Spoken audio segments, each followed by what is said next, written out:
नमस्कार। पिछले 10-11 दिनों से बिहार के 11-12 जिलों से मतदाता पुनरीक्षण कार्यक्रम की ग्राउंड रिपोर्ट लेकर मैं हाजिर होता रहा और वो कार्यक्रम अभी भी जारी रहेगा। लेकिन आज सावन का पहला सोमवार है और पूरी दुनिया का सबसे बड़ा श्रावण मेला यानी सावन मेला देवघर में, झारखंड के बाबा धाम देवघर में लगता है और सबसे ज्यादा कांवड़िए पूरे देश या दुनिया में अगर कहीं आते हैं तो देवघर में आते हैं। मैं आज भागलपुर के सुल्तानगंज नाम की जगह पर हूं, जहां गंगा का पानी लेकर कांवड़िए 110 किलोमीटर दूर बाबा धाम देवघर वहां चढ़ाने के लिए जाते हैं। आस्था और भक्ति का सैलाब यहां उमड़ पड़ता है। मेरे दिमाग में एक सवाल था और आपके भी दिमाग में होगा।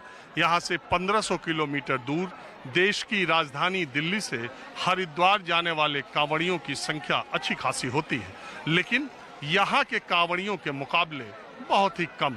मैं ये तो नहीं कह सकता कि 1/10, 1/20 या 1/100, लेकिन पूरे देश का सबसे बड़ा श्रावण मेला यहीं लगता है और शिव भक्तों का जैसा अपार रेला, जैसा भक्ति का संगम आपको यहाँ से लेकर देवघर तक देखने को मिलता है, वैसा दूसरी जगह नहीं।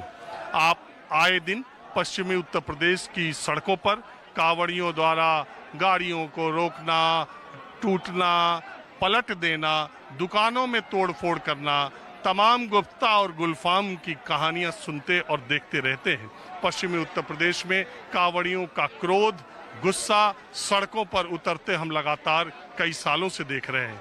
लेकिन एक ही शिव, एक ही सावन और एक ही तरह के कांवड़िए और बाबा धाम के कांवड़ियों का आज तक उस तरह का कोई वीडियो, ऐसे इक्का दुक्का छोड़ दीजिए, लेकिन मोटे तौर पर कभी कुछ भी देखने को नहीं मिला। आखिर ये फर्क क्यों है?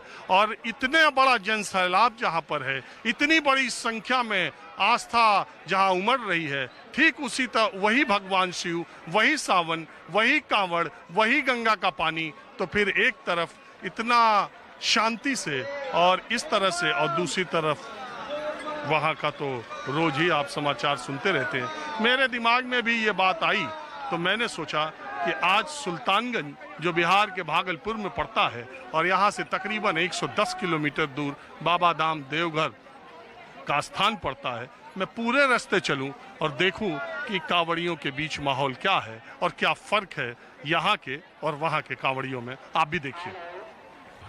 तो हम अपनी यात्रा शुरू करते हैं और कांवड़ियों में आप देखिए लाइन से, और इसमें आपको स्त्री पुरुष दोनों कांवड़िए दिखाई देंगे।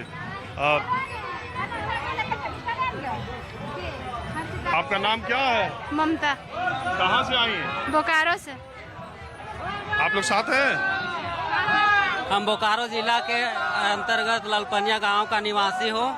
मैं बोकारो जिला से आया हूँ। पहली बार आए या पहले? नहीं, ये चौथा बार हो गया मेरा। मैं बहुत दिन से आते रहा हूँ। ये वाला लगा। यहाँ से पैदल ही जाएंगे? जी हाँ, पैदल जाऊंगा। 105 किलोमीटर सफर तय करना है यहाँ से। पानी ले लिए? पानी ले लिए, सब कुछ लेके। यही पानी वहाँ जाके चढ़ाएंगे? हाँ, यहाँ के बाद फिर बासुकीनाथ भी जाना है। उसके बाद वहाँ से पानी जल चढ़ा के उसके बाद रिटर्न घर सुइया पहाड़ होके।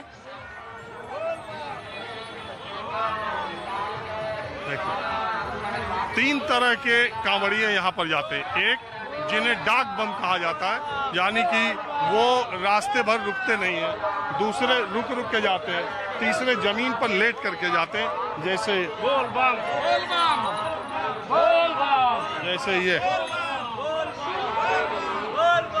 और यहाँ पर इस पूरे इलाके में कोई एक प्रदेश से, कोई 2 प्रदेश से, कोई 3 प्रदेश से नहीं, हिंदुस्तान के उत्तर भारत के, पूर्वी भारत के बहुत राज्यों से, यहाँ तक कि विदेशों से भी लोग आते हैं।